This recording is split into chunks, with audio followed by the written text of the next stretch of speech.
Hey everyone, welcome in Sony Educational Coaching Center. Today we are doing our chapter number 13 active passive. सबसे पहले active और passive का जो chapter है वो कंप्लीट करने से पहले इनके कुछ रूल होते हैं जिनको हमें समझना होता है। सबसे पहले हमारे सेंटेंस में, सिंपल सेंटेंस में सब्जेक्ट डोमिनेट रहता है, लेकिन जब हम उसको पैसिवाइज बनाएंगे तो हमारा ऑब्जेक्ट डोमिनेट हो जाएगा। एक्टिव वॉइस में हम वर्ब की फर्स्ट फॉर्म, वर्ब की सेकंड फॉर्म, वर्ब की थर्ड फॉर्म, इन सब को यूज करते हैं। बट जब हम पैसिवाइज बनाएंगे तो उसमें केवल वर्ब की थर्ड फॉर्म का यूज होगा। नेक्स्ट, थर्ड नंबर पे आता है, इनमें कोई भी टेंस चेंज नहीं होता। टेंस चेंज नहीं होता। नेक्स्ट है आपका पैसिव वॉइस हमेशा बाय लगा के बनता है। हमेशा नहीं कह सकते हम, कुछ सेंटेंस ऐसे होते हैं जिनको हम बिना बाय लगाए भी बना लेते हैं। इनमें सबसे पहले आता है चेंजेज ऑफ प्रोनाउन।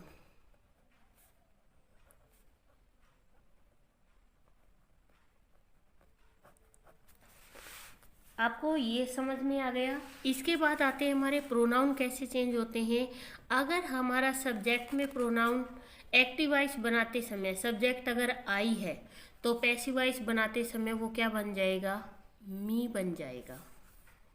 तो I, my, me, we, our, us, you, your, you, they, their, them, he, his, him, she, her, it, its और it। आपको ये वाला पार्ट यूज नहीं होगा। ये अगर सब्जेक्ट में होते हैं तो ऑब्जेक्ट में जाके ये बन जाएंगे। अगर ये ऑब्जेक्ट में होंगे और हम चेंज कर रहे हैं हमारे टेंस को तो ये सब्जेक्ट की तरह बन जाएंगे और सब्जेक्ट ऑब्जेक्ट की तरह बन जाएगा। मीन्स अगर यहाँ आई होगा सब्जेक्ट में तो वो वहाँ जाके मी बन जाएगा। अगर ऑब्जेक्ट में मी दे रखा है और उसको हम चेंज करें तो यहाँ पर आने के बाद वो क्या बन जाएगा? आई बन जाएगा। इसके बाद आते हैं कि क्या क्या किस में चेंज होता है। अगर आपको सेंटेंस में डू, डज प्लस में नोट दे रखा हो, V1 हो या वर्ब की फर्स्ट फॉर्म के साथ एस और ES दे रखा हो, ये दोनों है हमारे प्रेजेंट सिंपल में आते हैं। ये प्रेजेंट सिंपल टेंस में आते हैं तो ये क्या किस में बदल जाएंगे? इज, एम, आर प्लस में नोट। और अगर केवल हमें वर्ब की फर्स्ट फॉर्म दे रखी है तो ये चेंज हो जाएगी is, am, are plus verb की थर्ड फॉर्म, और ये भी किस में चेंज हो जाएगी? वर्ब की थर्ड फॉर्म में। इसके बाद यहाँ पे आपको इज, एम, आर दे रखा है। अगर यहाँ पे हमें EJMR दिया हुआ है, क्योंकि ये किस में आता है? कंटिन्यू टेंस में आता है, तो यहाँ हमें वर्ब की फर्स्ट फॉर्म के साथ ING लगा हुआ मिलेगा। लेकिन पैसिवाइज में जाते ही ये किस में बदल जाएगा? इज, एम, आर आपका एज इज रहेगा। मैंने आपको अभी बताया टेंस नहीं बदलेगा, टेंस वही रहेगा। आप ये मत सोचना ये टेंस बदल गया। ये प्रेजेंट टेंस में आते हैं, ये भी प्रेजेंट का ही है। प्लस में यहाँ पे आपका जो ING है वो बीइंग में कन्वर्ट हो जाएगा और प्लस वर्ब की थर्ड फॉर्म लग जाएगी। इसी तरीके से आपको वाज और वर के साथ भी क्या दिया हुआ आता है? वर्ब की फर्स्ट फॉर्म के साथ ING। तो आपका यहाँ पर वाज और वर एजिज रहेगा और ING का बन जाएगा बीइंग प्लस वर्ब की थर्ड फॉर्म। फिर आपको दिया हुआ आता है विल और सेल प्लस में V1। ये किस में बदलेगा? आपका विल और सेल एज इज रहेगा, ये चेंज नहीं होंगे, लेकिन इनके साथ क्या लग जाएगा? बी प्लस वर्ब की थर्ड फॉर्म। फिर आपको दिया हो अगर हैज, हैव और हैड, इन तीनों के साथ वर्ब की थर्ड फॉर्म लगती है। इनके साथ क्या लगती है? वर्ब की थर्ड फॉर्म। अगर इनको हम पैसिव वॉइस में चेंज करेंगे तो हमारा हैज, हैव और हैड ऐसे का ऐसा रहेगा, इसके साथ लग जाएगा बीन प्लस वर्ब की थर्ड फॉर्म। फिर आता है आपका will have, shall have plus V3। ये किस में चेंज हो जाएगा आपका? Will have, shall have plus been plus verb की थर्ड फॉर्म। इसके बाद बच गया आपका, अगर आपको वर्ब की सेकंड फॉर्म दे रखी है तो वो क्या बन जाएगी? वाज और वर्ब प्लस वर्ब की थर्ड फॉर्म। अब एक चीज़ यहाँ देखना, यहाँ पे वाज वर्ब देने के बाद ING लगा हुआ है, यहाँ पे आपको केवल V2 दी गई है, वर्ब की फॉर्म सेकंड है, तो ये पास्ट टेंस है और पास्ट में वाज वर्ब लगता है। अगर यहाँ पे आपको did plus note plus V1 दे रखा हो तो ये क्या बन जाएगा आपका? वाज वर्ब प्लस में नोट प्लस वर्ब की थर्ड फॉर्म। अब इनमें जो टेंस आए हैं, इन टेंस के बेसिस पे हमें ये पता होना चाहिए कि हमारे टेंस होते कितने हैं। अगर आपको टेंस पढ़ने हैं तो आप मेरी जो 6th क्लास का ग्रामेटिकल पोर्शन है, आप उसके अंदर टेंस चल रही है अभी एट प्रेजेंट में पढ़ सकते हो।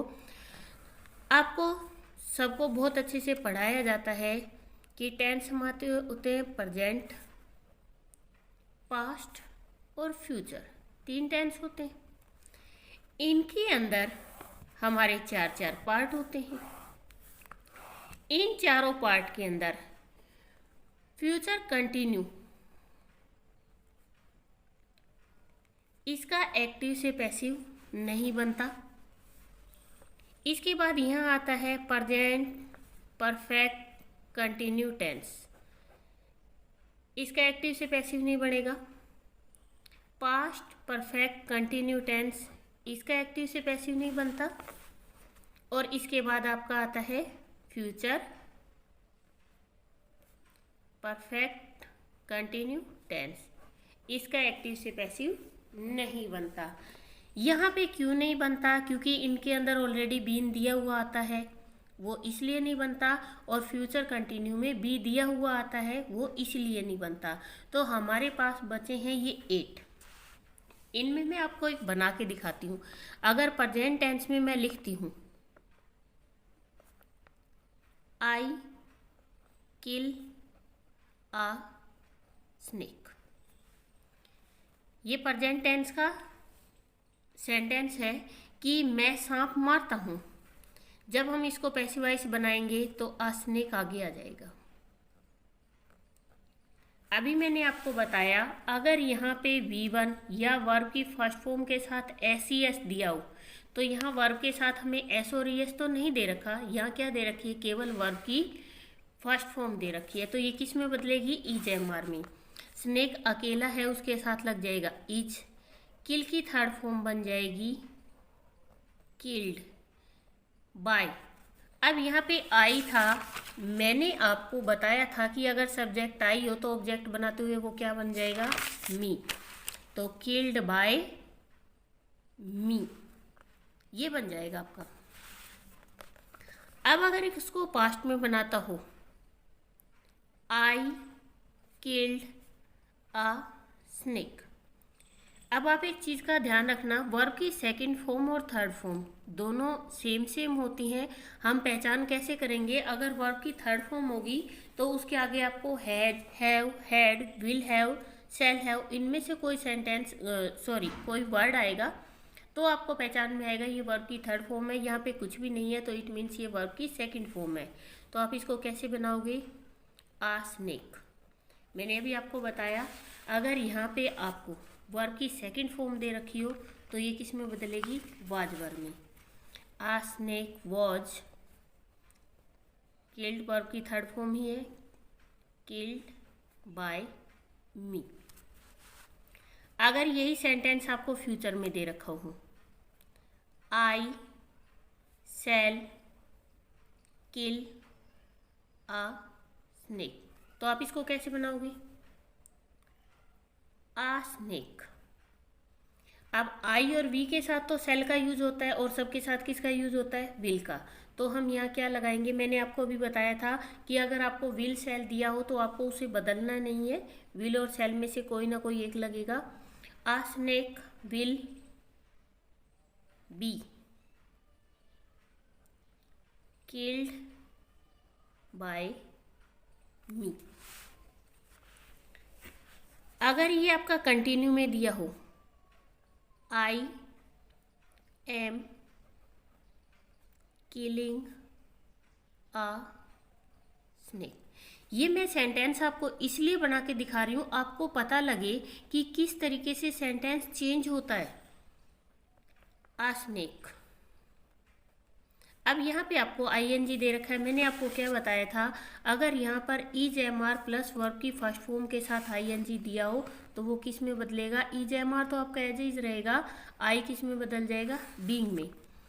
आ स्नेक इज आईएनजी किस में बन जाएगा? बीइंग। किल्ड बाय मी। अब आप ये सोचोगे कि मैम ये एम कहाँ गया? आई के साथ ही केवल एम लगता है और किसी के साथ एम नहीं लगता। स्नेक सिंगुलर था, इज एम आर में तीनों में से कोई एक चीज लगेगी, इसलिए मैंने यहाँ पर इज लगाया है। I was killing a snake. अगर ये पास्ट में बनाना हो तो कैसे बनाओगे? अ snake was being killed by me। Future continue का बनेगा ही नहीं। अब परफेक्ट में क्या बनता है? I have killed a snake. A snake, snake singular है तो इसके साथ हैव लग नहीं सकता, तो क्या लगेगा? हैज। वर्ब की थर्ड फॉर्म ऑलरेडी दे रखी है आपको, killed by me. I had killed a snake. A snake, head का हेड रहेगा, हेड चेंज नहीं होता, केवल हैज और हैव बदलते हैं, आपके हेड नहीं बदलेगा। आ स्नेक हैड, सॉरी यहाँ पे आपको हैज हैव के साथ क्या लगेगा? Been. A snake had been killed by me. Sorry यहाँ मैंने बीन नहीं लगाया था। ये बनेगा I shall have killed a snake. A snake have been, यहाँ आपका बन जाएगा A snake have been killed by me। A snake, sorry यहाँ लगेगा आपका will। A snake will have been killed by me। Now we are doing exercise, और exercise start करने से पहले आप लोगों से छोटी सी रिक्वेस्ट है, अगर आप मेरे चैनल पे नए हैं तो प्लीज़ आप चैनल को सब्सक्राइब कर लीजिए और बेल का आइकन दबा लीजिए ताकि नए आने वाले वीडियोज़ के आपको नोटिफिकेशन मिलते रहें। सबसे पहले हमारा आता है fill in the blanks with the passive form of the given verb in the bracket. यहाँ पे ब्रैकेट में आपको क्या दे रखा है? फॉर्म दे रखी है और आपको पैसिव फॉर्म यहाँ ब्लैंक में फिलअप करनी है। और सीधा और सिंपल सा फॉर्मूला है कि पैसिव फॉर्म में हमेशा वर्ब की थर्ड फॉर्म का यूज किया जाता है, तो हम यहाँ पे वर्ब की थर्ड फॉर्म यूज करेंगे। The novels were written by the novelist, food was not cooked by the mother, the trees will be cut down by the wood cutters, my friend is called by you, the plants were watered by the gardener, these questions have been solved by the teacher। यहाँ have के साथ been लगा है क्योंकि has have और had के साथ क्या लगता है, been लगता है। नेक्स्ट है change the following sentence into passive voice. Passive voice में आपको यूज करना है miss Neha teach me maths, I am taught maths by miss Siya. क्यों? पैसिव फॉर्म में क्या होता है, पीछे से आगे की तरफ बनता है, तो मी का बन जाएगा आई क्योंकि ये प्रोनाउन है, चेंज हो जाएगा। आई के साथ लगेगा एम क्योंकि ये प्रेजेंट टेंस है। I am taught maths by miss Neha. Second है Indian soldier killed terrorist, terrorist were killed by Indian soldiers. ये किस में बना हुआ था, ये हमारा पास्ट टेंस का है। आपको मैंने बताया था कि इनके अंदर टेंस कभी भी चेंज नहीं होते हैं। We shall read this book shall be read by us. यहाँ पे अस किसकी वजह से बना, वी की वजह से बना क्योंकि ये प्रोनाउन चेंज होते हैं। He was eating ripe mangoes were being eaten by him. यहाँ पे जो ING है वो बींग में चेंज हो जाएगा। नेक्स्ट है the guard is not doing his work, his work is not being done by the guard। Next है change the following imperative sentence by passive voice. Imperative sentence को कैसे change किया जाता है, शट द विंडो, ये let से बनते हैं, let the window be shut, help the poor should be helped, finish the work, let the work be finished, throw the ball should B throw, do this work, let this work be done. ये है आपका chapter number 28। Please video को share करें, like करें and comment करें। Thank you.